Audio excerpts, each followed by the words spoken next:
My son told me not to expect care from him in old age, and I realized he had already decided my worth while I was still alive. My name is Eleanor Watkins. I am 75 years old, and I live in Salem, Oregon. Thank you for giving me your time. Please stay with me until the end. This story carries a truth many of us don't say out loud. A lot of us live quietly, and people mistake that for being disposable. And if you feel comfortable, tell me which state you're listening from and whether any part of this feels familiar. I live alone now. My husband, George, died 5 years ago from a sudden heart attack. We were married for 41 years. We built this house together, raised our child here, and always believed we'd grow old side by side. That plan ended without warning. We had one son, Michael. He's in his 40s now, married, 2 children, a full life, one that doesn't leave much room for me anymore, though I didn't understand that until this story began. That morning didn't feel important. I was standing in my kitchen, holding a cup of coffee, looking out the window. George installed himself years ago. The house was quiet, not peaceful, just quiet. The kind of quiet you stop noticing after a while. My phone buzzed. I didn't rush to check it. Then I saw my son's name. I smiled. Mothers don't grow out of that instinct. No matter how old your child gets, you still expect warmth when their name shows up. I opened the message. Don't expect me to take care of you in old age. I have my own life and family. That was it. No mom, no explanation, no apology. I sat down at the kitchen table and read it again, then again. Not because I didn't understand it, but because I couldn't believe how easily it had been written. We hadn't argued. We hadn't fought. We'd had dinner together just days earlier. I helped my granddaughter with her homework. Michael hugged me before leaving. Everything had felt normal. That's what hurt the most. A few minutes later, my phone rang. It was Michael. Did you get my message? He asked. Yes, I said. There was a pause. I just wanted to be clear, he added. I don't want misunderstandings later. Later, I repeated. Well, he said, a little defensive now. I mean, it's better to be honest, right? I agree, I said. He seemed surprised by how calm I sounded. You're not upset? He asked. No, I replied. I'm listening. That silence on the line told me more than the message did. I wasn't sick. I wasn't dependent. I hadn't asked him for help. But in his mind, I was already a future problem, something to distance himself from before it arrived. I thought about the last 5 years after George died, how I learned to handle the bills, the house, the long evenings, how I kept my worries to myself so I wouldn't feel like a burden. And still, that's how he saw me. Later that afternoon, his wife, Karen, called. Eleanor, hi, she said. Michael told me about your conversation. Yes, I said. She hesitated, then added, you know he didn't mean it coldly. We're just trying to plan responsibly. Plan what? I asked. Well, she said carefully, the future. Things can get complicated at your age, my age. That was the moment something shifted. That evening, I typed one word back to my son. Okay, I sent it. When I placed my phone face down on the table, something heavy settled in my chest. Not anger, not tears. Understanding. That word wasn't the end of our relationship. It was the end of my denial, because what I didn't know yet was this. That calm little okay, sent from my quiet kitchen in Oregon, would be the moment my son realized he was losing control. And once he understood that, everything was about to change. "You'll be fine, Mom. You don't really need all that money anyway." That sentence didn't come during a fight. It came during a laugh. After I sent that message, okay, I didn't do anything dramatic.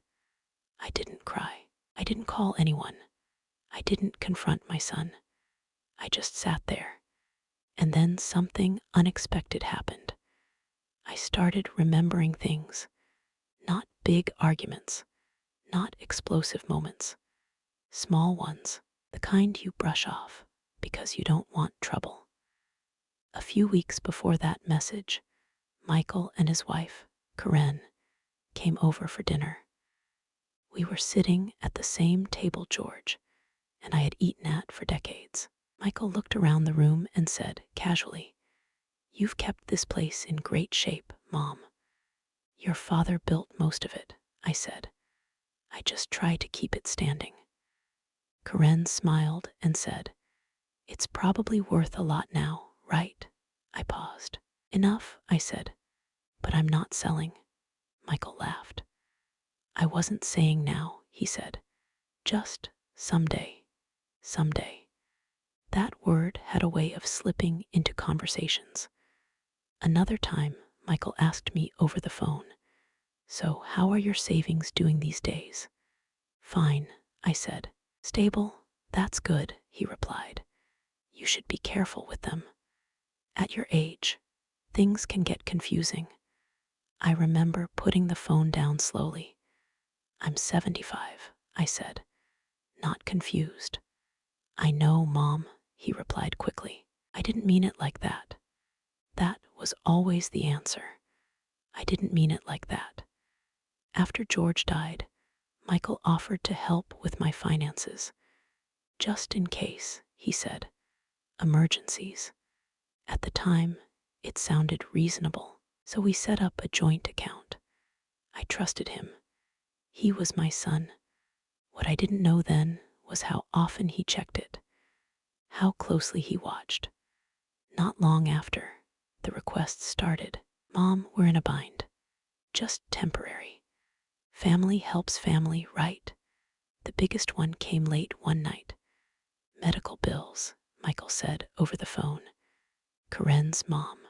Insurance didn't cover everything." I sent $15,000 the next morning. No paperwork, no questions. At the next family dinner, I asked Karen, "How's your mother doing now?" She blinked. "My mother?" Michael jumped in immediately.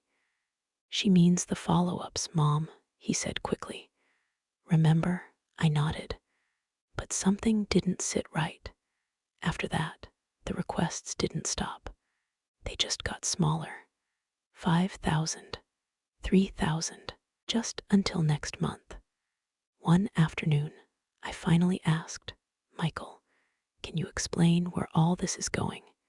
He sighed like I'd insulted him. "Why are you questioning me like this?" "I'm not questioning," I said. "I'm asking." Karen leaned in. "You have more than enough, Eleanor," she said. "We're just trying to survive." Survive. They drove new cars, took trips, put the kids in private school. I told myself it wasn't my business. I told myself I was imagining things. But after that message, "Don't expect me to take care of you," everything replayed differently, clearer. That afternoon, I pulled out my bank statements. Not angry, curious. I added the numbers. Then I added them again. Over 4 years, I had given them more than $40,000. None of it repaid.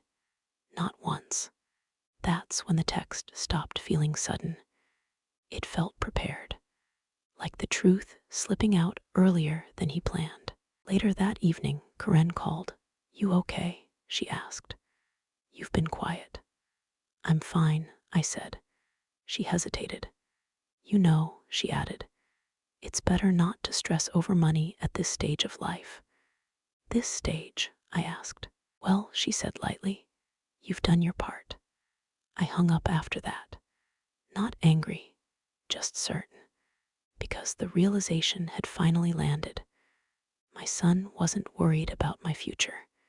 He was worried about my money. And once you see that, really see it, you don't unsee it. What I didn't know yet was this.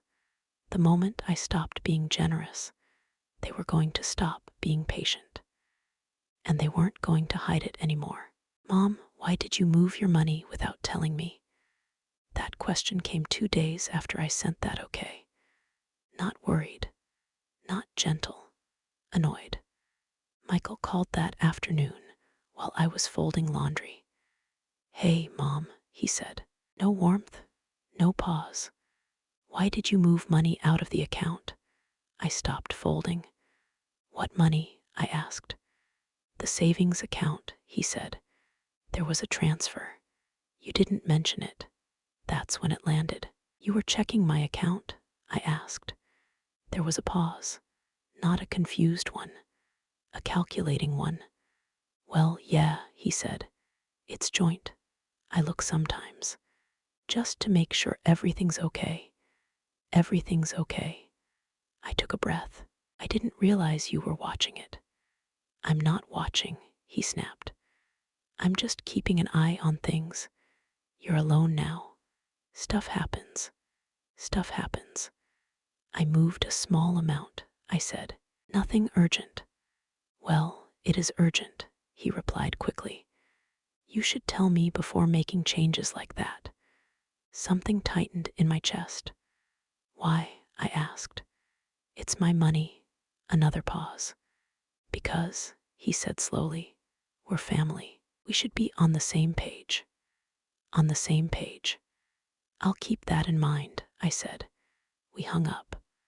I stood there holding my phone, replaying the call. Not the words, the tone, the assumption that I'd explain myself. That evening, Karen called. Eleanor, hi, she said softly. Michael said you've been moving things around. I moved some money, I replied. Well, she said carefully, that's a little concerning. Sudden financial decisions can be risky at your age. At my age, I repeated. Oh, I didn't mean it like that, she rushed. We just want to make sure no one's influencing you. No one is, I said. I decided on my own. Silence. Then she said, you know, we're just trying to protect you. Protect me. I ended the call politely, but my hands were shaking now. Not from fear, from clarity. I sat down at my desk and opened my laptop. For the first time since George died, I pulled up every transaction tied to that joint account. Not angry, focused. I wrote down dates, amounts, reasons Michael had given, emergency, temporary. Just this once. I added everything. Then I checked the timing. Every request lined up with something else. A trip, a purchase, a gap in their income. I remembered Michael laughing once and saying, Mom, you're better off than we are. I'd laughed too. I thought he meant emotionally. Now I wasn't so sure. The next morning, I called my bank. I want to close my joint account, I told the manager. There was a pause. Is there an issue, Mrs. Watkins? No, I said.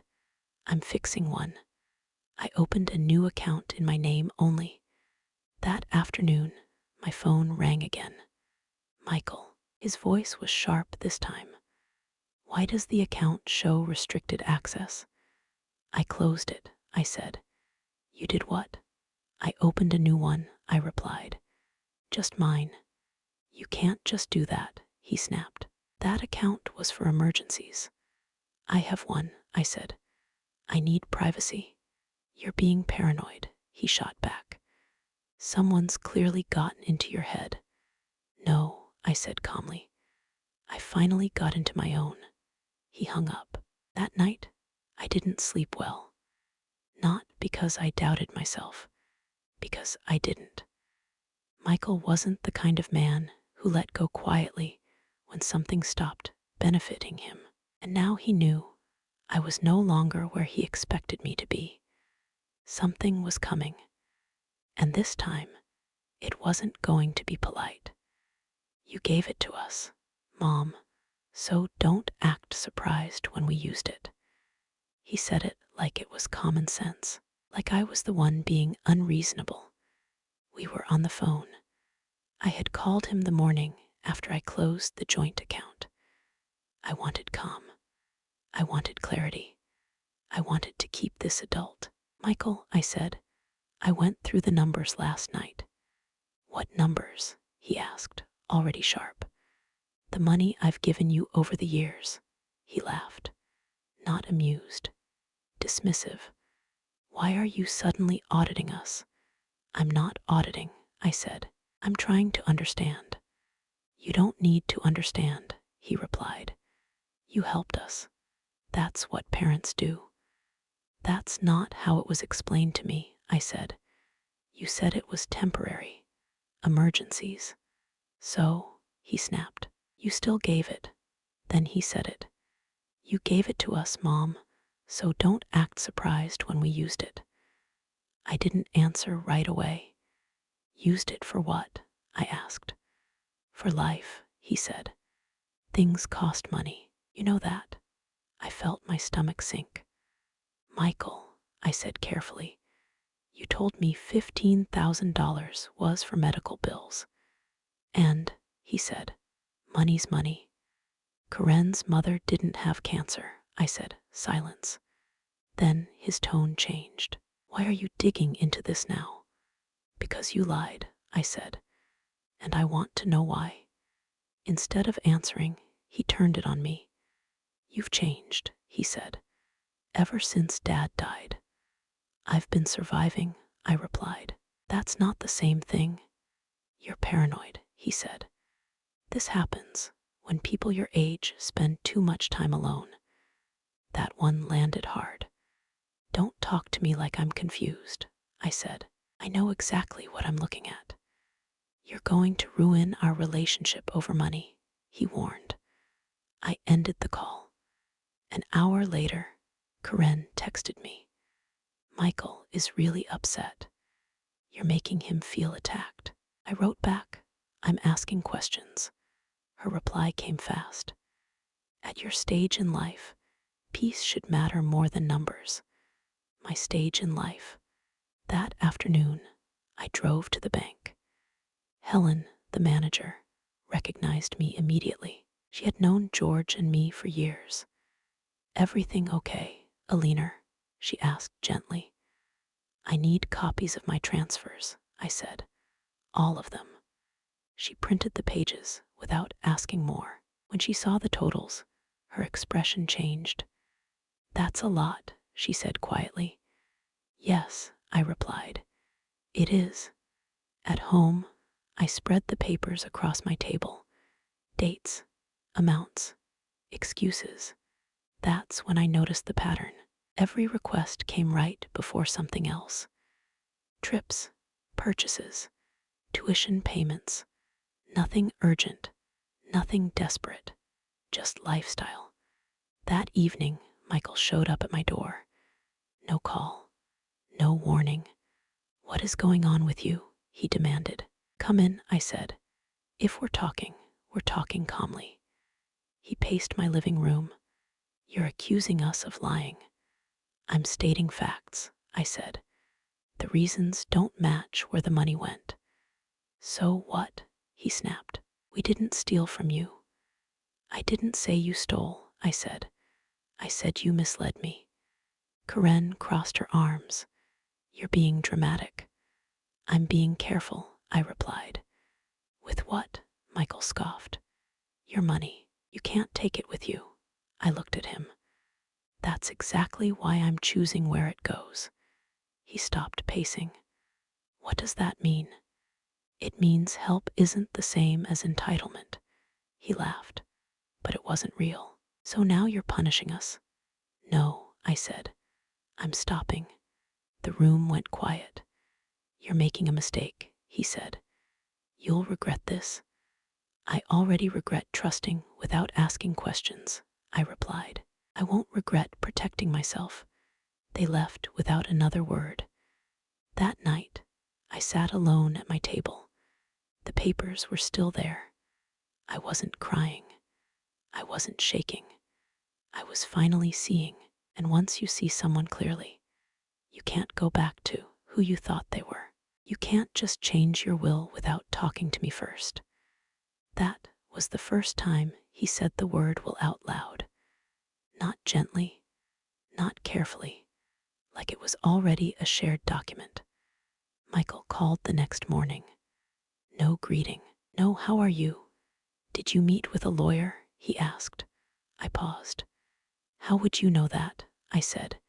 You paid one, he replied. There was a charge. There it was again, the watching. I met with someone, I said. Yes, for what? He asked, sharp now. To understand my options. For what? He pressed. My future. He let out a short breath, annoyed. Mom, this is exactly what I'm talking about, he said. You're making big decisions without involving me. Involving you how? I asked.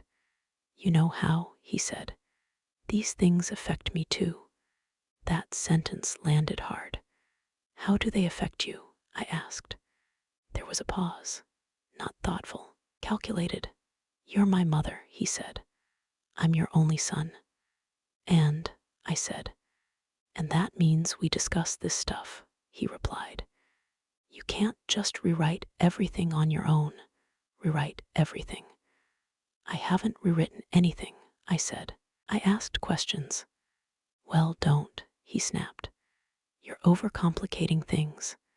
I leaned back in my chair. Michael, I said, you told me not to expect care from you in old age. That's not what this is about, he said quickly. Then what is it about? I asked. Silence. Then, you're taking it personally. I'm responding to what you said, I replied. That was a moment, he said. You're turning it into a problem. A moment doesn't come with a sentence like that, I said. It comes with anger.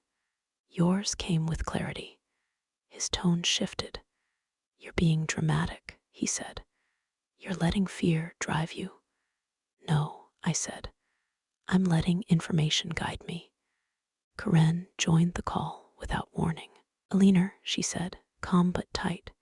We're worried about you. Worried about what? I asked. These sudden legal steps, she said. People your age can be taken advantage of. I wasn't taken advantage of, I said. Well, she continued, lawyers don't always have your best interests at heart. I gave a short laugh. And whose interests should I trust? I asked. No answer. Michael jumped back in. You're acting like we're the enemy. I didn't choose that role, I said.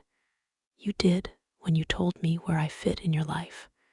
You're twisting my words, he said. I saved them, I replied.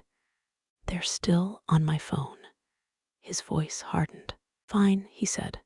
Let's be practical. I knew that tone. You're 75, he continued.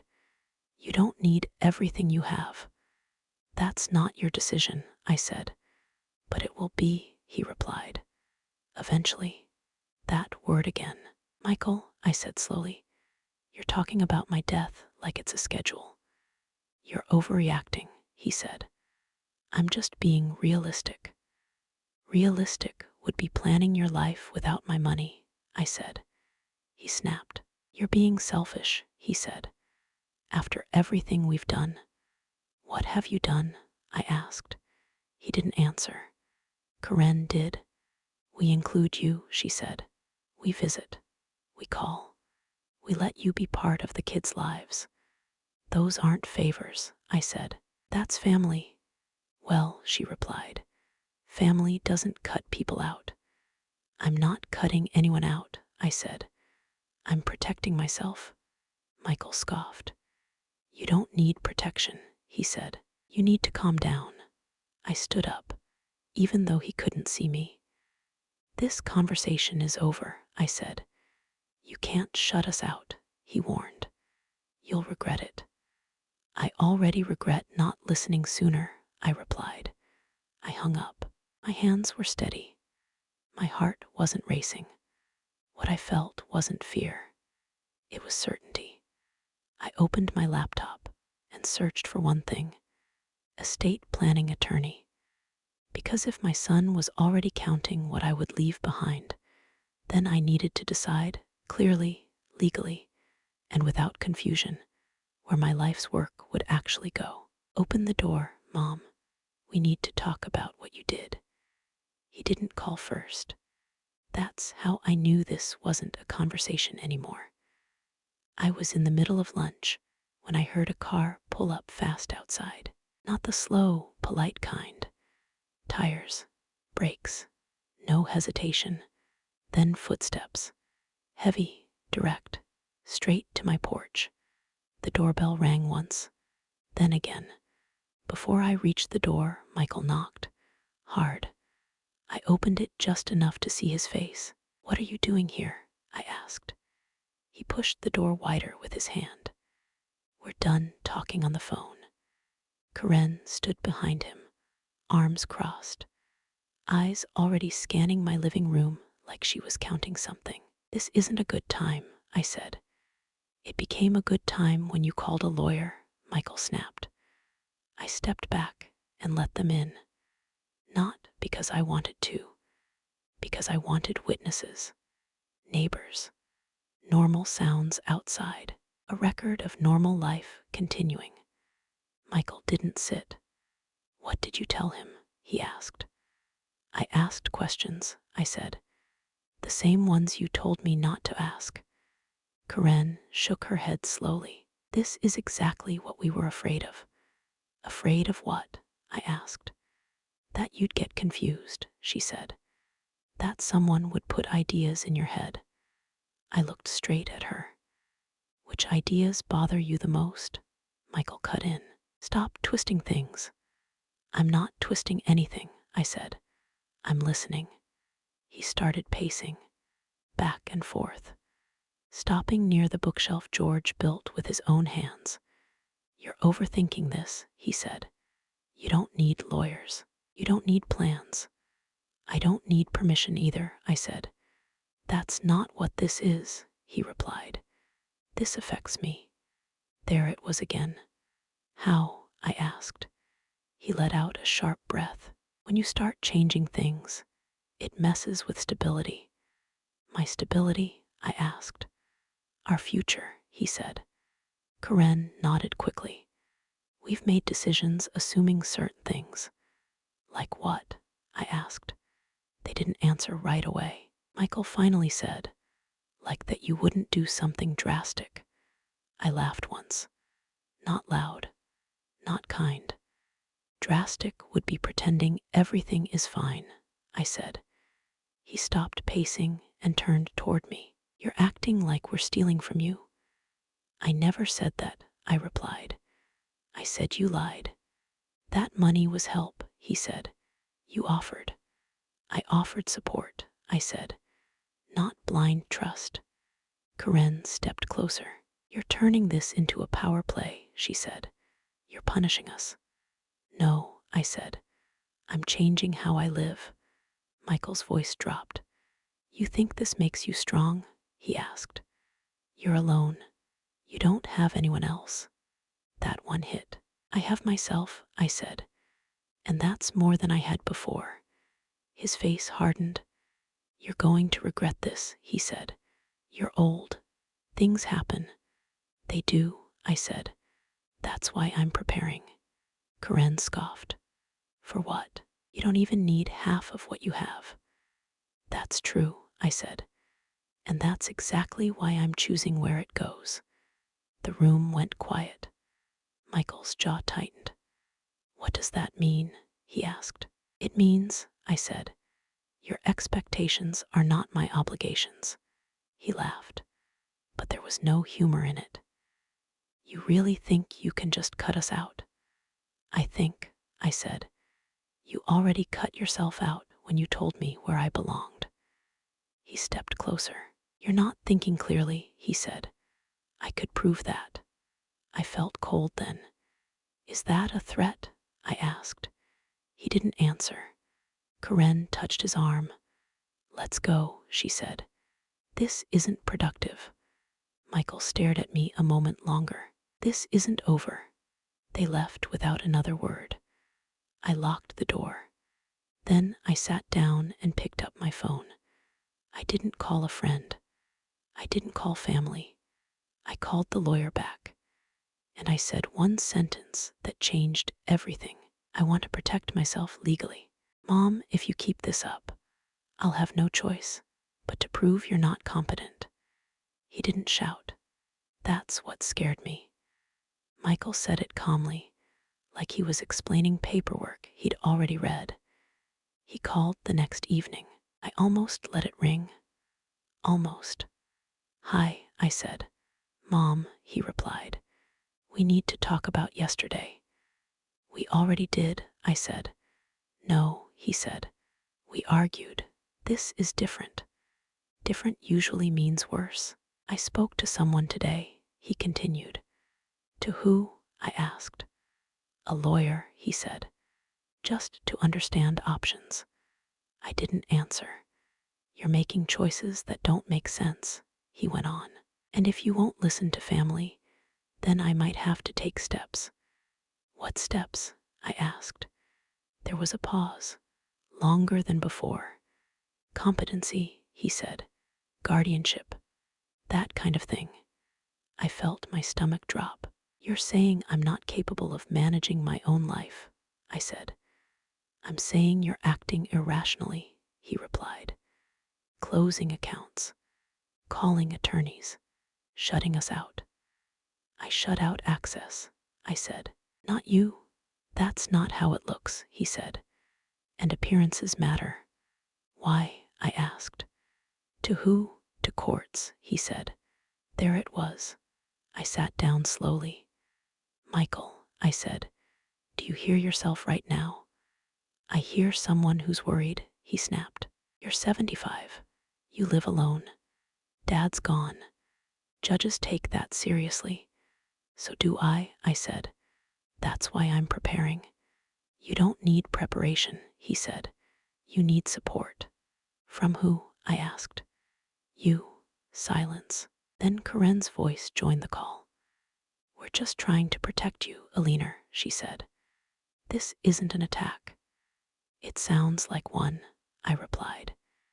If you were declared unfit, she said carefully, someone would need to manage things for you. Someone like Michael, I said. Well, she replied, he is your son. That doesn't give him ownership, I said. You're thinking emotionally, Michael said. That's exactly the problem. No, I said. I'm thinking clearly for the first time. He sighed, irritated. You're forcing our hand.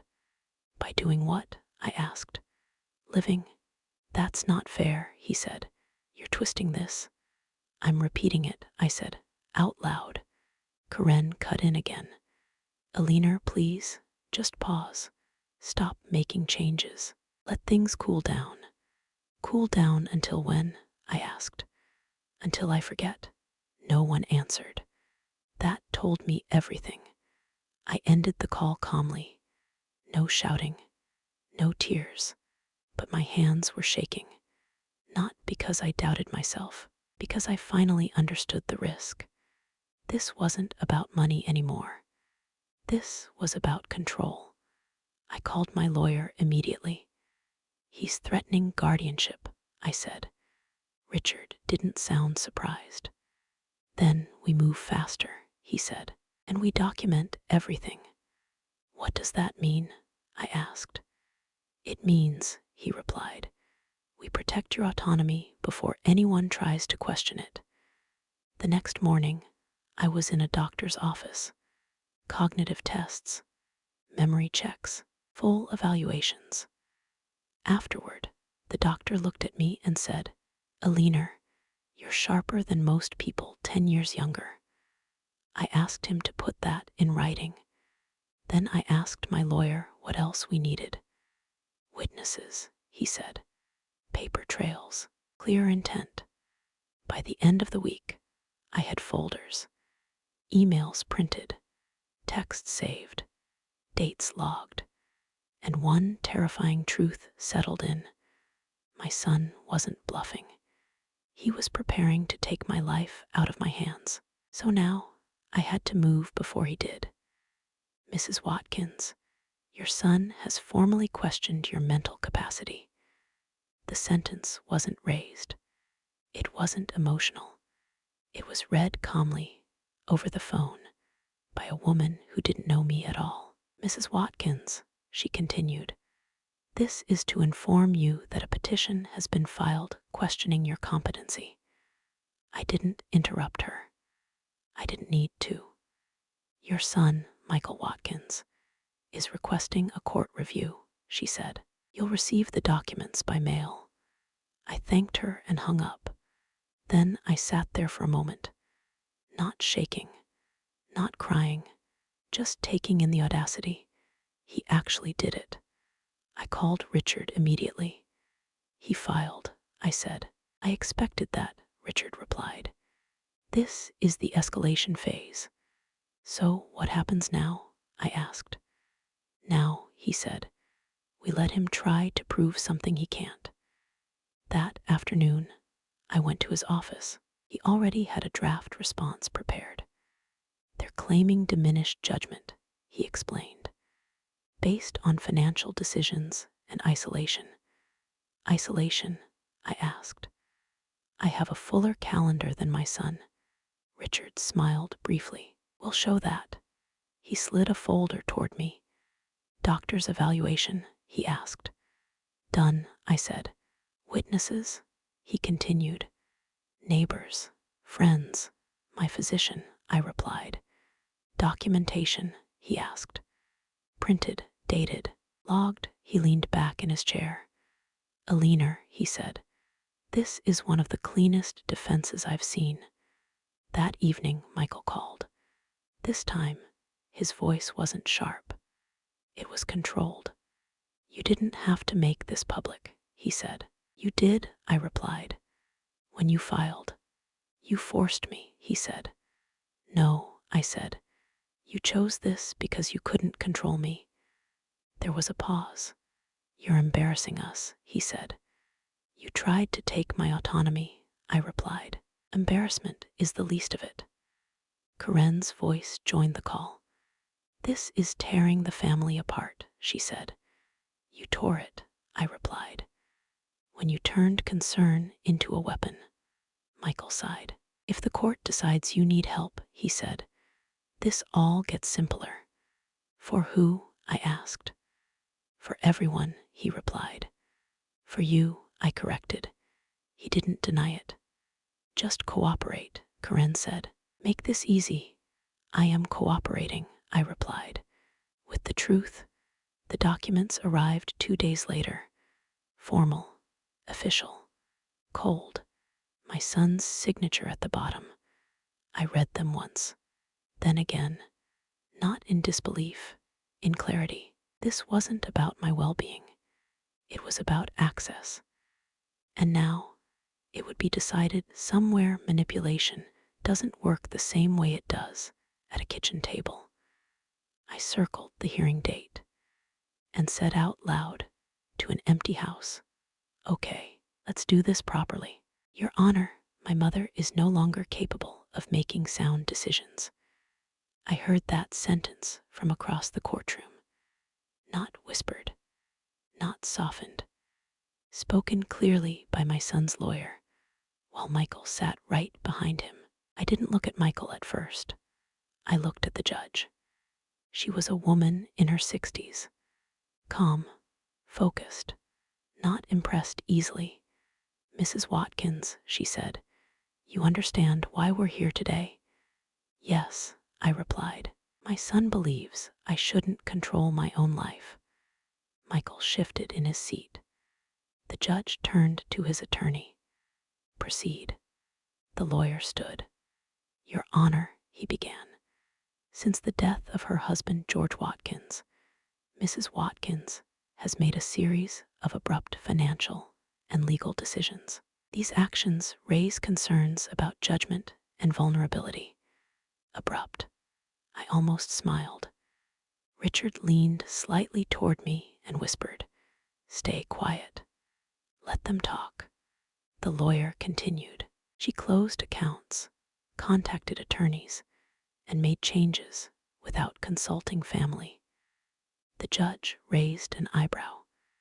"Is consulting family a legal requirement?" she asked. The lawyer hesitated. "No, Your Honor, but nothing," she said. "Continue." He adjusted his tone. "She lives alone. She's elderly. She's emotionally isolated." That's when I looked at Michael. He wouldn't meet my eyes. Richard stood. "Your Honor," he said, "may I respond?" "Please," the judge replied. Richard didn't rush. "Mrs. Watkins anticipated this challenge," he said. "She prepared responsibly." He handed documents to the clerk. "Medical evaluations," he continued, "completed voluntarily. No cognitive impairment." The judge reviewed them. "These are recent," she said. "Yes," Richard replied, "at her own request." Michael's lawyer tried again. "She may have been influenced." "By whom?" the judge asked sharply.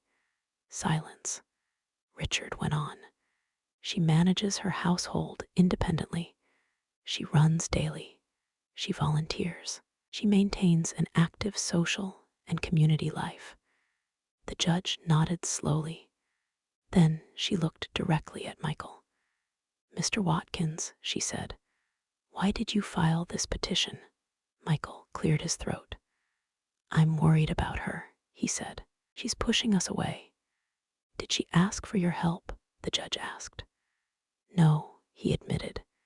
"Did she ask you to manage her finances?" "No." "Michael, she shows signs of confusion, memory loss, or inability to care for herself." Michael hesitated. "No," he said quietly. The courtroom stayed silent.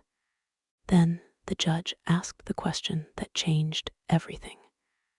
"Mr. Watkins," she said, "what exactly would change if your mother were declared incompetent?" Michael's lawyer started to speak. The judge raised her hand. "I asked your client." Michael swallowed. "I would step in," he said. "Help manage things." "Which things?" she asked. His voice dropped. "Her assets." There it was. I felt the air shift. The judge leaned back. "Mrs. Watkins," she said, "do you wish to say anything?" I stood, not shaking, not dramatic. "Yes," I said, "I do." I turned slightly, not to the judge, but to Michael. "You told me not to expect care from you in old age," I said calmly. "I respected that. I planned accordingly." Michael stared at the table. "I didn't shut you out," I continued. "I removed access. There's a difference." The judge nodded once. I faced her again. "I am not confused," I said. "I am not manipulated. I am prepared." She reviewed the documents again. Then she spoke. "This court finds no evidence of incompetence. This petition is denied." Michael's lawyer froze. Karen let out a sharp breath. The judge wasn't finished. "Mr. Watkins," she said, "using the legal system to gain control over a competent adult is serious. I suggest you reflect on that." Gavel. It was over. In the hallway, Michael finally looked at me. "This isn't finished," he said quietly. I met his gaze. "Yes," I replied. "It is. But I was wrong, because losing in court didn't stop him. It made him desperate. If you don't fix this, the kids won't be seeing you anymore." That line didn't come from a lawyer. It came from my son. Michael said it over the phone, 2 weeks after the judge shut him down. No yelling, no drama, just a statement, like he was explaining a rule I should already understand. I didn't answer right away. "Mom," he said. Did you hear me? Yes, I replied. I heard you. Good, he said, because this is where we are now. I closed my eyes for a moment. You're threatening me with my grandchildren, I said. I'm setting boundaries, he corrected. You made choices. These are the consequences. Karen took the phone. We're trying to protect the kids, she said. This whole situation is stressful for them. For them, I asked. Or for you? That's unfair, she snapped. They're confused. They ask why Grandma doesn't come around anymore. You stopped bringing them, I said. Not me. Silence. Then Karen said, if you just undo the damage, we could move forward. There's no damage to undo, I replied. There's only reality. Michael came back on the line. You humiliated us in court, he said. You made us look like monsters. You did that yourselves, I said. You chose money over family, he said. I laughed once. I couldn't help it. No, I said. I chose dignity over control. His voice hardened. You think this is over? He asked. We can make sure the kids don't grow up around this toxicity. Toxicity? I repeated. You tried to take my autonomy, and you took our future, he shot back. There it was again. Their future, not mine. I ended the call.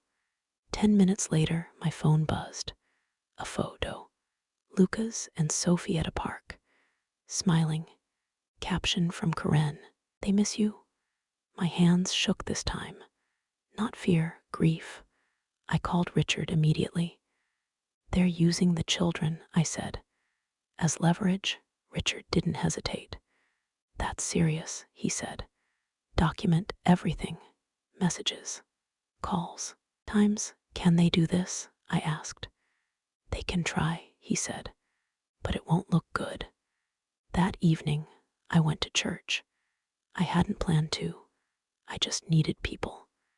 After the service, my friend Grace looked at me and said, You okay? You look exhausted. They're keeping the kids from me, I said. She didn't say she was sorry. She said, That tells you everything. The next day, a letter arrived. Not from a court. From Karen, handwritten. Eleanor, we never wanted it to come to this. But the children need stability.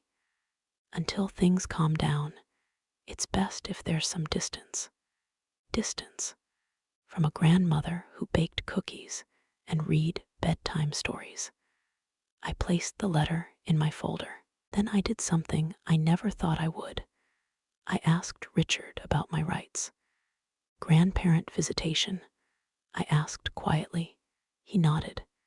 In some cases, he said, especially when there's documented manipulation.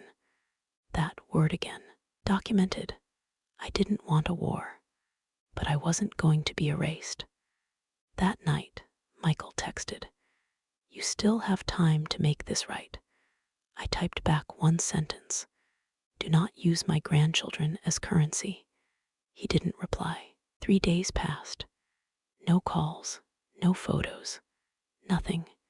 The silence hurt more than the threats. Then, on the 4th day, I got a message from someone I didn't expect. Eleanor, I don't know if you know this, but your son is drowning financially. That came from Grace.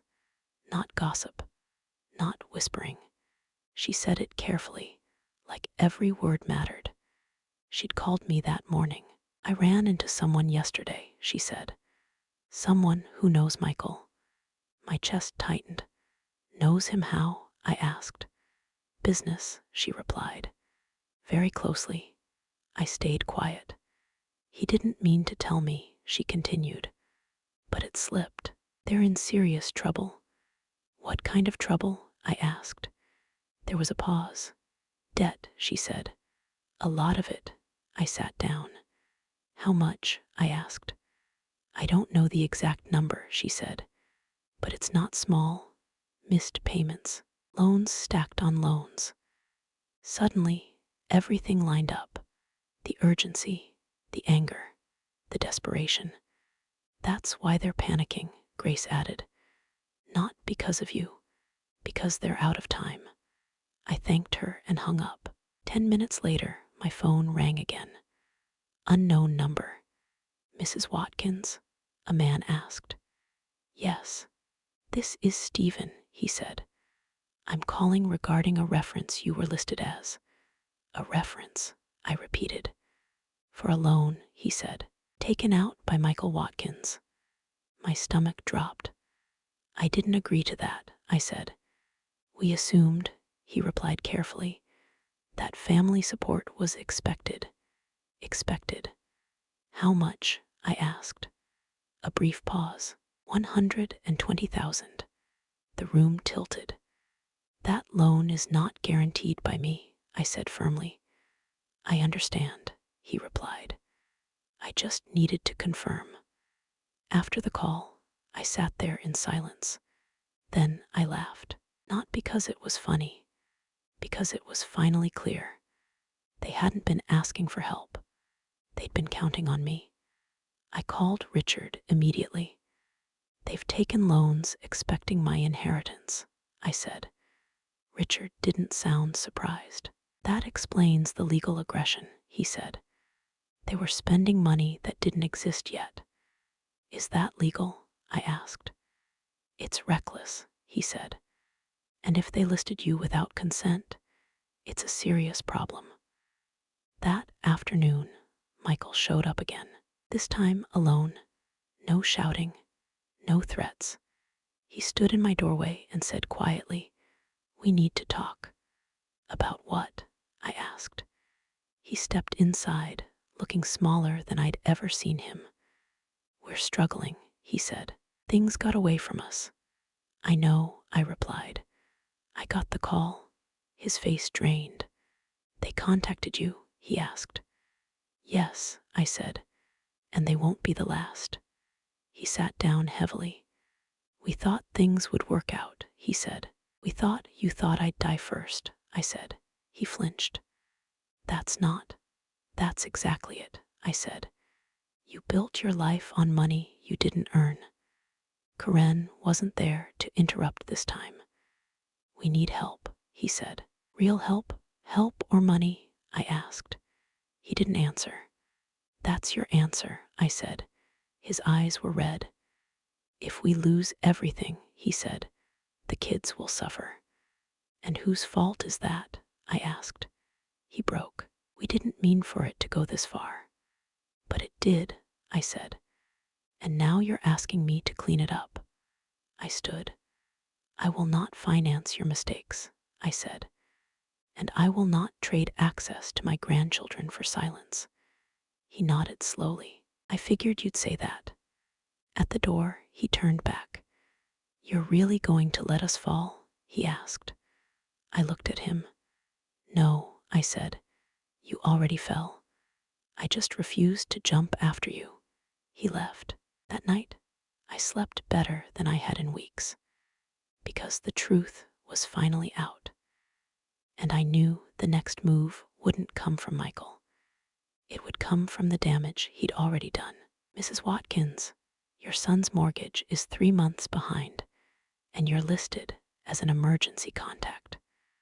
The call came early, too early for good news. Mrs. Watkins, a woman asked. This is the mortgage servicing department. I already knew what she was going to say. I just didn't know how bad it was.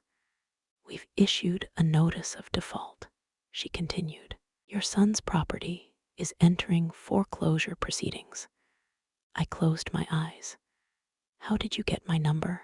I asked. You were listed as an emergency contact, she said, and as a potential family resource. I am not responsible for that loan, I said.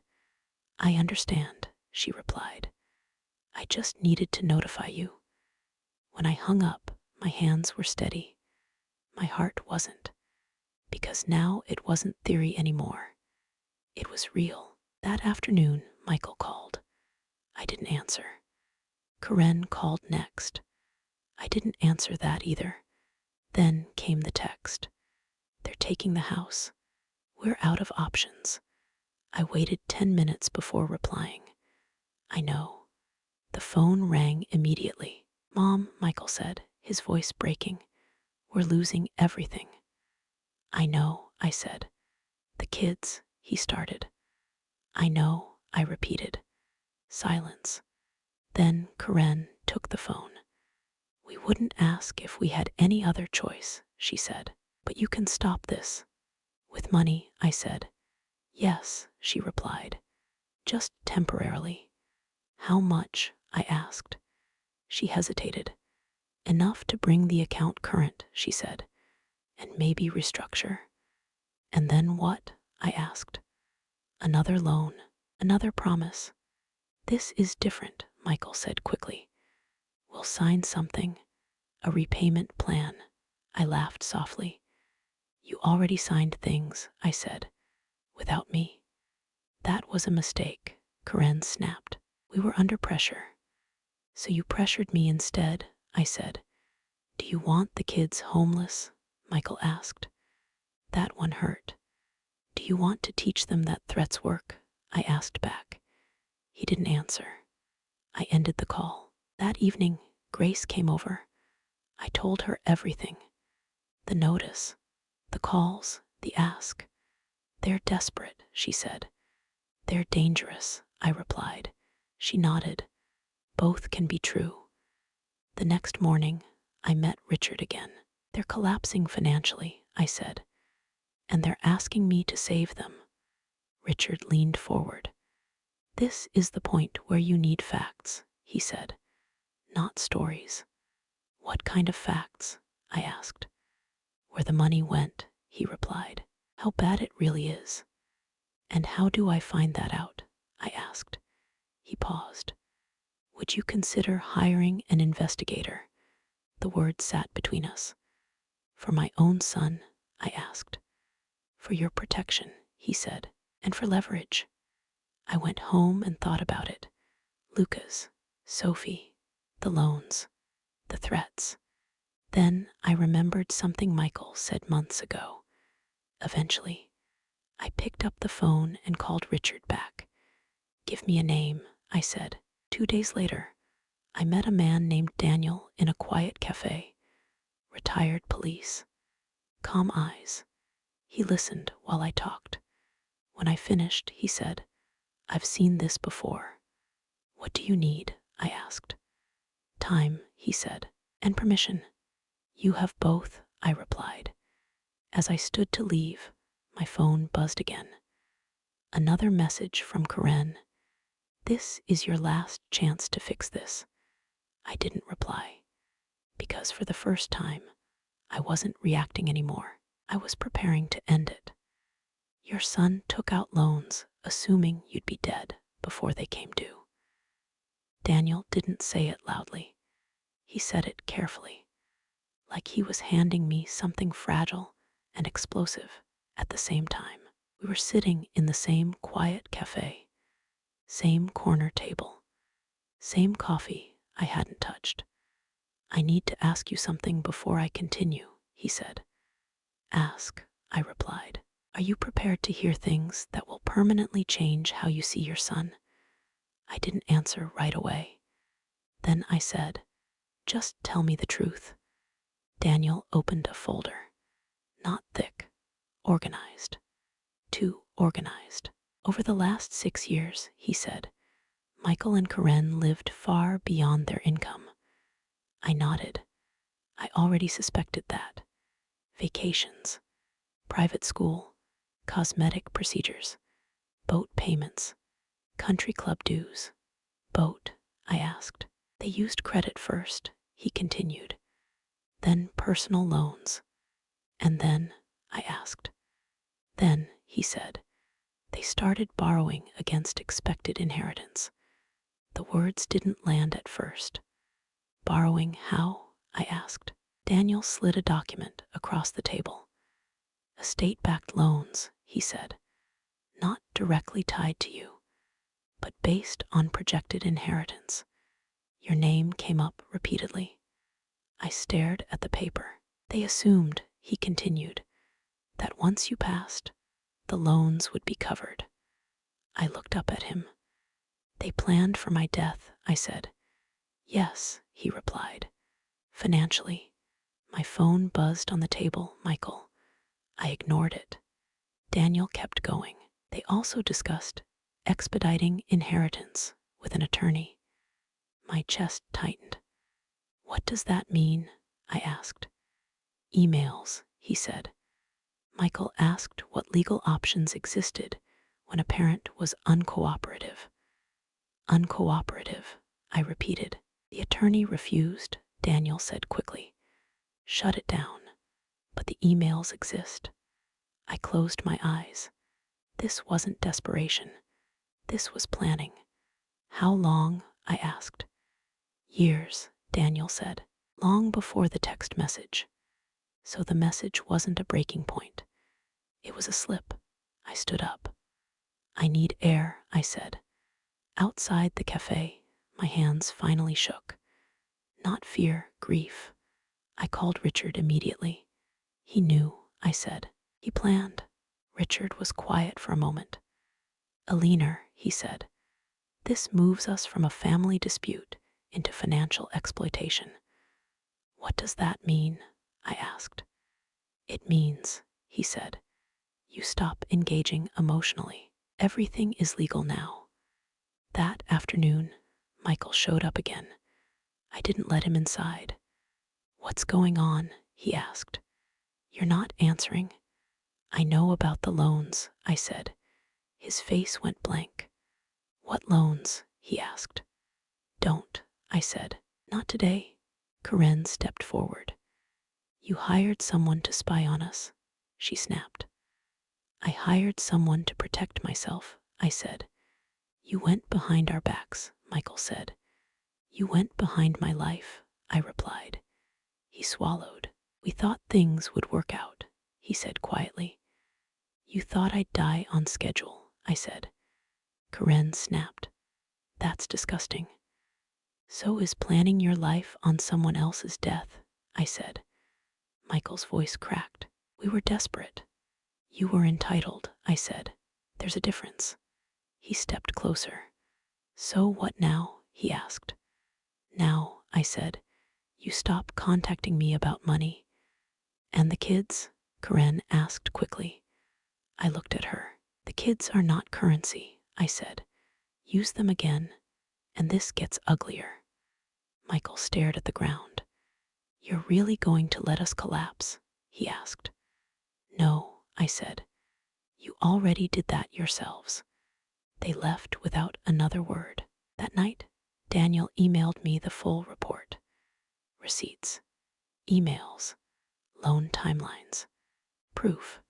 Enough proof to end the threats permanently. Enough proof to change how this story ends. Do not contact me again about money. This is your final notice. That sentence wasn't spoken. It was printed, signed, delivered. Richard helped me draft the letter. Not emotional, not angry, just precise. He slid it across his desk. Read it out loud, he said. I did. Michael Watkins and Karen Watkins, I read, effective immediately. I will not provide financial assistance, loans, guarantees, or emergency support of any kind. Richard nodded. Keep going. Any further attempts to pressure, threaten, or manipulate me, including using my grandchildren as leverage, will be documented and pursued legally. I stopped. Is that too much? I asked. It's necessary, he said. Finish. Any communication regarding money must go through legal counsel. Personal contact for financial matters is no longer permitted. I signed it. My hand didn't shake. The letter went out by courier the next morning. I knew they'd get it before lunch. At 12:47 p.m., my phone rang. Michael. I let it ring. Then it rang again. Then Karen. Then a text. How could you do this to us? I didn't reply. At 1:10 p.m., Michael showed up at my door. I didn't open it. "Mom," he said through the wood, "this is insane." I stayed silent. "You're acting like we're criminals," he continued. Still nothing. "You hired an investigator," Karen added sharply. "You humiliated us." I finally spoke, loud enough to be heard. "I told you not to come here." Michael's voice cracked. "We're drowning," he said. "We just need time." "You had time," I replied. "You spent it." "You're choosing paperwork over people," Karen snapped. "No," I said. "I'm choosing truth over threats." Michael raised his voice. "You think this letter protects you?" "Yes," I said. "It does." Silence outside, then footsteps. They left. That evening, Grace came over again. I handed her a copy of the letter. She read it slowly. "You were clear," she said. "They hate that. They hate that they can't argue with it," I replied. The next day, something changed. No calls, no texts, no photos of the kids, just quiet. Then Richard called. "They received it," he said, "and their attorney acknowledged." "What does that mean?" I asked. "It means," he said, "they know you're serious." 2 days later, I got an email from Michael, short, controlled. "We understand your position. We will not contact you about finances again." No apology, no responsibility, just retreat. That night, I sat alone in my living room. The house felt bigger, quieter, sadder, but also safer. I wasn't waiting for the phone to ring anymore. I wasn't bracing for the next demand. I'd drawn the line, and they'd finally stopped pushing. Or so I thought. Because boundaries don't end conflict. They expose what people do when they can't cross them. And what Michael did next proved exactly who he was. "We're worried about Eleanor. She's not acting like herself." I heard that sentence from someone who used to bring me casseroles. My neighbor Nancy stood on my porch holding a pie and a look that didn't belong to her.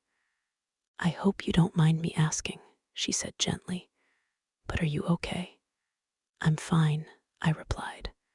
"Why?" She hesitated. "Well, Michael's been talking," she said. "He's worried about you." There it was, the new strategy. I thanked her for the pie and closed the door. 10 minutes later, my phone rang. It was someone from church.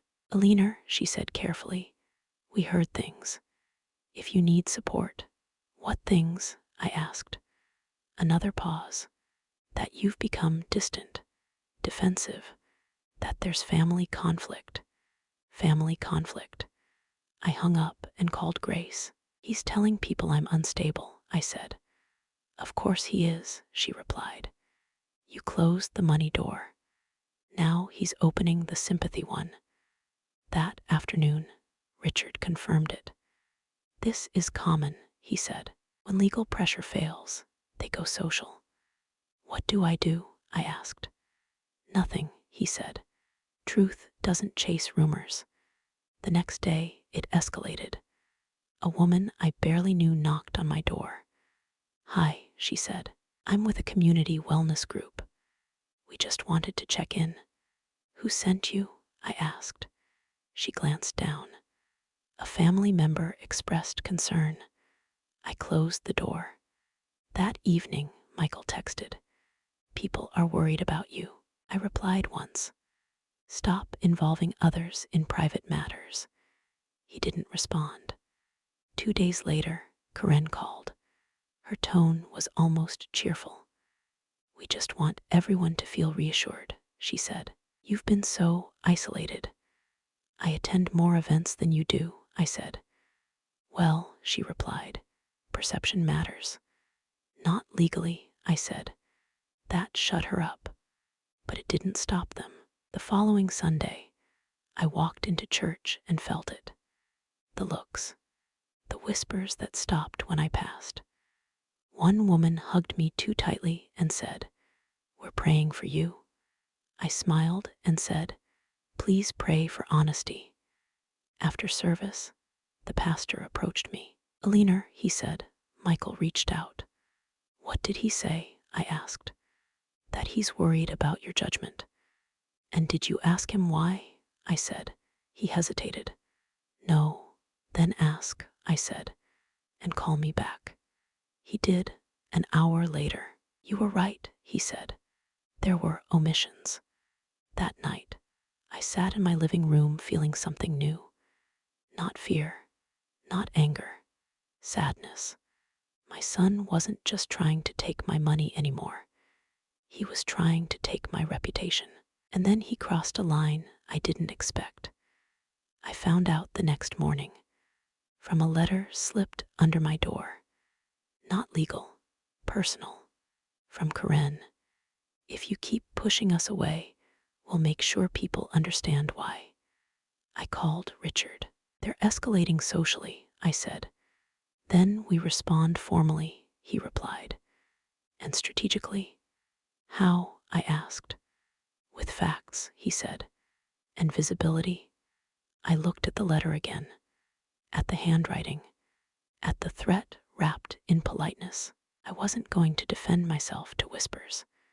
I was going to end this loudly and cleanly. "Got it. Thank you for clarifying explicitly. I will only use the names you approved. If you're telling people I'm unstable, say it where I can hear you." I said it calmly, across a long table in the church meeting room. Everyone went quiet. Michael sat on one side, Karen beside him. On my side were people who mattered. The pastor, two neighbors, Grace. This wasn't a family ambush. It was a truth meeting. The pastor cleared his throat. "We're here because there's been concern," he said carefully, "and confusion." "Then let's clear it," I said. "Now," Michael shifted. "Mom, this isn't necessary," he said. "It became necessary when you spoke for me," I replied. Karen crossed her arms. "We never said you were unstable," she said. "We said we were worried." "Then explain what you told Nancy," I said. Word for word. Karen opened her mouth, closed it. Michael jumped in. "People noticed changes," he said. "We didn't invent that." "What changes?" I asked. He hesitated. "You've been guarded," he said. "After you threatened guardianship?" I asked. The room stiffened. The pastor looked at Michael. "Guardianship?" Michael cleared his throat. "We explored options," he said. "For what?" Grace asked sharply. "For support," Karen said quickly. I slid a folder onto the table. "Then explain these," I said. I opened it. Loan notices, court filings, medical evaluations. The pastor leaned forward. "What is this?" he asked. "Context," I replied. "The part that was left out." Michael's face went pale. "You're embarrassing us," he muttered.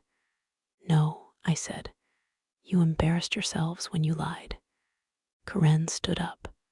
"This is manipulation," she snapped. "She's controlling the narrative." I turned to the pastor. "Ask me anything," I said, "about my health, my finances, my decisions." He did, and I answered, calmly, clearly. Then he turned to Michael. "Why didn't you mention the court case?" he asked. Michael looked down. "And the loans?" the pastor continued. Silence. "And the threat to restrict access to the grandchildren," Grace added. Karen snapped. "That's private." "You made it public," I said, "just selectively." The pastor leaned back. "This explains a lot," he said quietly. Michael stood up. "This is a setup," he said. "She planned this." "Yes," I said. "I planned to tell the truth." The room stayed silent. No one defended him. That's when I saw it. The moment control disappeared. Michael grabbed his coat. "Come on," he said to Corinne. She hesitated, then followed. At the door, Michael turned back. "You didn't have to do this," he said. "Yes," I replied. "I did." The pastor closed the door behind them. He looked at me. "I'm sorry," he said. "You were right to bring this forward." Grace squeezed my hand. Outside, Michael's car drove away fast. That was the moment I lost my son as I knew him. But it was also the moment I got my life back. And it didn't end there, because when people lose their audience, they look for another one. "Grandma, Daddy said you don't want to see us anymore." Lucas said it before he even stepped inside my house. He was standing on my porch, backpack slipping off one shoulder, eyes confused. Sophie was holding Corinne's hand, looking from my face to her parents like she was waiting for instructions. My heart dropped. "Who told you that?" I asked gently. Lucas pointed behind him. "Daddy did." I looked up. Michael wouldn't meet my eyes. "We just thought we'd stop by," Corinne said brightly. Too brightly. "The kids were asking about you." "You didn't call," I said. Michael shrugged. "We didn't think we needed permission." I stepped aside. Not because I wanted to, because the children were already there. Inside, Lucas sat on the couch like he used to. Sophie wandered toward the bookshelf. For a moment, it felt almost normal. Then Michael broke it. "So," he said, standing near the door, "have you thought about what we talked about?" "I don't discuss adult matters in front of children," I replied. "They should know," he said. "They're affected too." "Affected by what?" I asked. "By your choices," Corinne said. Lucas looked up. "What choices?" I stood. "That's enough," I said. "This conversation ends now." Michael's voice hardened. "You can't just pretend this isn't happening." "I can refuse to let you use them," I replied. Corinne scoffed. "We're not using anyone." "You told my grandson I don't want to see him," I said. "That's manipulation." Lucas's lip trembled. "Grandma?" he asked. I knelt in front of him. "That's not true," I said softly. "I always want to see you." Michael interrupted. "Then help us," he said. "Fix this?" "With money," I replied. He didn't deny it. Corinne stepped forward. "If you don't step up," she said quietly, "this might be the last time they come here." The room went still. Sophie looked at her mother. "Why?" she asked. I stood slowly. "Get the children's coats," I said. Michael stared at me. "You're choosing this," he said. "No," I replied. "You are." Corinne grabbed the bags. As they moved toward the door, Lucas turned back. "Did I do something wrong?" he asked. I swallowed. "No," I said. "You didn't do anything wrong." Michael snapped. "Come on." The door closed behind them. I locked it. And then I sat down and cried for the first time in months. Not because I was weak, because they'd crossed the one line I never thought they would. 10 minutes later, my phone rang. "Richard." "They showed up with the kids," I said. There was a pause. "That changes things," he replied. "Completely." "How?" I asked. "Using children as leverage can trigger court involvement," he said, "including supervised visitation." I closed my eyes. "I don't want to hurt the kids," I said. "I know," he replied. "That's why we stop this now." That night, I wrote everything down, word for word. Who said what the kids were told. Because this wasn't family drama anymore. It was emotional harm. And the next step wouldn't be private. It would be legal. From this point forward, all visits will be supervised. That sentence didn't come from Michael. It came from a court-appointed mediator. She said it flatly, like it was routine.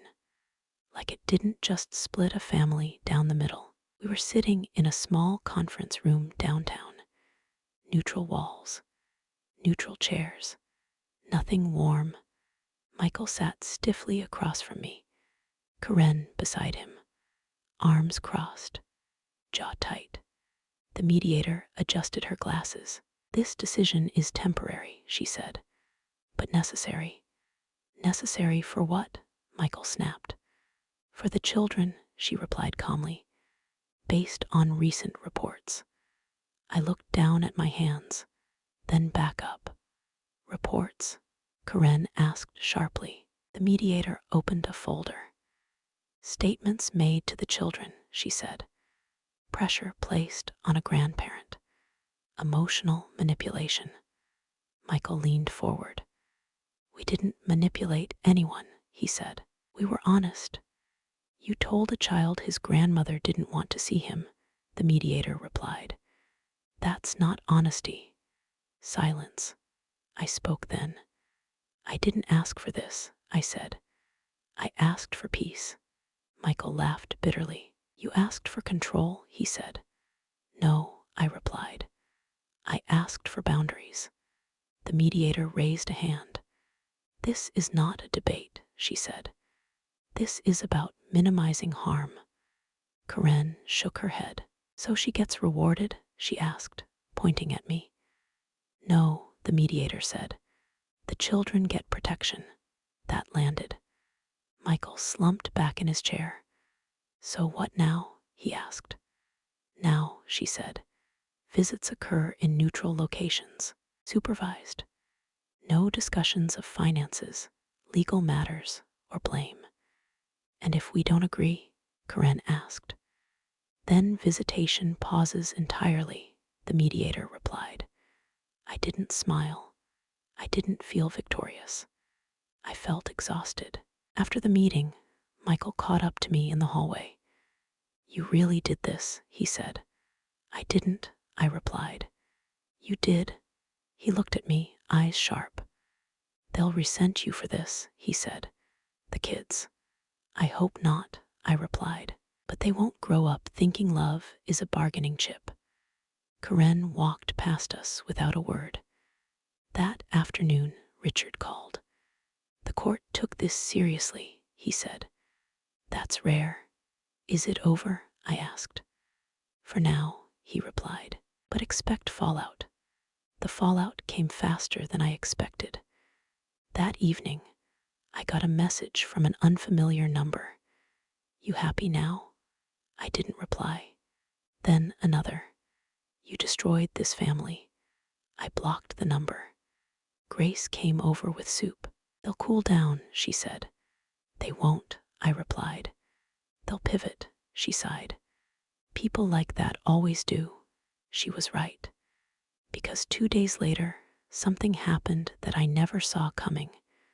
Not legal, not financial, public. Some parents don't deserve to be grandparents. I didn't hear that sentence in a room. I saw it on my phone. Grace sent me a screenshot with one line underneath it. "I'm so sorry." I opened the image. Michael Watkins's Facebook post. Public, no privacy settings. Comments already pouring in. Some parents don't deserve to be grandparents. When control matters more than family, children suffer. No names, no details, just enough poison to spread. My phone rang immediately. "Eleanor," Grace said, "don't read the comments." "I already am," I replied. People I barely knew were weighing in. So sad. Kids always pay the price. Praying for the children. One comment stopped me cold. If she were my mother, I'd do the same. I put the phone down. 10 minutes later, it buzzed again. Unknown number. "Did you see what he posted?" a woman asked. "Someone from church." "Yes," I said. "Well," she continued awkwardly, "people are talking." "I'm sure they are," I replied. She lowered her voice. "He says you're keeping the kids from him." "That's not true," I said. I figured, she replied. But he's convincing. Convincing. That afternoon, Richard called. I assume you've seen the post, he said. Yes. This is defamation adjacent, he said, and it violates the mediation agreement. What does that mean? I asked. It means consequences, he replied, if you want them. I didn't answer right away, because this wasn't about winning. It was about ending it. An hour later, Michael called. I answered. Why would you do that? I asked. You left me no choice, he said. You posted about me publicly, I said. About the kids. You embarrassed us, he snapped. You dragged us into court. You dragged yourselves, I said. I stayed quiet. Well, he shot back. Quiet doesn't work anymore. Karen grabbed the phone. You want to control the story, she said. Too late, I laughed once. You think this helps you? I asked. Yes, Michael said. People finally see you. No, I replied. They see what you want them to see. And that's enough, he said. I ended the call. That night, I didn't sleep. Not because of fear, because I was done being careful. The next morning, I met Richard in his office. I don't want a back and forth, I said. I want this to stop. He nodded. Then we respond once, he said. With facts. Publicly, I asked. Strategically, he replied. By noon, a statement was drafted. Short, clean, no emotion. I read it twice. Is this safe? I asked. It's true, he said. That's safer than silence. At 2:00 p.m., it went live. Not on my page. On the church's community board, with permission. On record. It said, recent statements circulating online omit critical facts. There has been a court-mediated decision regarding visitation due to documented financial pressure and emotional harm involving minors. No contact has been denied arbitrarily. We ask for privacy and truth. No blame, no names, just reality. Within an hour, comments slowed. By evening, Michael's post was gone, deleted. At 9:12 p.m., I got a text. You didn't have to ruin us, I replied once. You ruined yourselves when you lied. There was no response. The next day, something unexpected happened. My phone rang. It was Lucas's school counselor. Mrs. Watkins, she said gently, we need to talk. My chest tightened. About what? I asked. About some things Lucas said, she replied, and about who should be involved going forward. I closed my eyes. This wasn't over, but it was changing shape.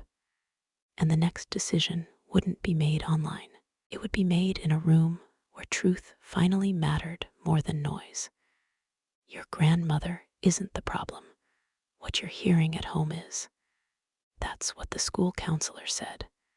Not to me, to Michael. We were sitting in a small office with a round table that made no one feel important. Neutral ground again. That's how these things end. The counselor spoke first. Lucas has been repeating things that don't belong to a child, she said. Statements about money, blame, loyalty. Michael shifted in his chair. He's sensitive, he said. He misinterprets. No, she replied calmly. He's repeating. Karen jumped in. We're under stress, she said. The kids feel it. They're carrying it, the counselor said. That's the issue. She turned to me. Mrs. Watkins, she asked, have you ever told the children their parents don't love them? Never, I said. Have you asked them to take sides? No. She nodded and turned back to Michael. Can you say the same? Silence. The counselor continued. Based on what we've observed, continued pressure on the children to manage adult conflict is harmful. Michael's voice cracked. So what are you saying? He asked. I'm saying, she replied, that reduced exposure is necessary until stability returns. Karen stood up. This is unbelievable, she snapped. She's turning everyone against us. The counselor didn't raise her voice. No, she said. Your actions are. That was it. No shouting, no victory speech, just clarity. Outside the office, Michael stopped me. You're really okay with this? He asked. With losing us? I looked at him. I didn't lose you, I said. You walked away when I wouldn't fund your life. That's not fair, he said. It's accurate, I replied. Karen pulled him toward the car. We're done here, she said. I watched them leave. And for the first time, I didn't chase. That night, Grace came over with tea. So, she asked, how does it feel? I thought about it. Quiet, I said, but honest. A week later, the court finalized it. Structured visits, clear boundaries, no money, no manipulation, everything in writing. Richard shook my hand. You protected yourself, he said. That matters. What about my son? I asked. He paused. He'll have to choose who he wants to be without leverage, he said. Months passed. The house stayed quiet, but not empty. I joined a book club, started walking every morning, volunteered at the library. I stopped waiting for permission to live my life. One afternoon, a card arrived from Lucas. Inside, a drawing, me, him, Sophie. 3 stick figures holding hands. On the back, in careful letters, I know you love me. I cried then, not from pain, from relief. A few months passed, and something gentle began to happen. Lucas started calling me himself, not because anyone told him to, because he wanted to. Grandma, he said one afternoon, a little nervous, but proud. Can I come over this weekend? I want to show you something I made at school. When he arrived, he ran straight into my arms like he never left. Sophie came next. She didn't knock the second time. She pushed the door open, kicked off her shoes, and said, Can we bake cookies today, Grandma? The soft ones. They stopped asking if it was okay to love me. They stopped checking faces for permission. They sat at my table, told me about their days, their fears, their little victories. Lucas talked about school. Sophie sang songs she made up. Sometimes they just sat beside me, close enough to feel safe. And I realized something I wish I'd known years earlier. Children know where love lives, not where money is, not where power sits, where they are heard, where they are steady, where they are never made to feel like leverage. I didn't need to fight for them anymore. They found me. I didn't get my old family back. I got something real. Love without conditions. Connection without fear. Presence without control. My dignity. My peace. My life. And if there's one thing I want you to remember from my story, it's this. You don't owe anyone access to your heart, not even your own children, when the cost is your freedom.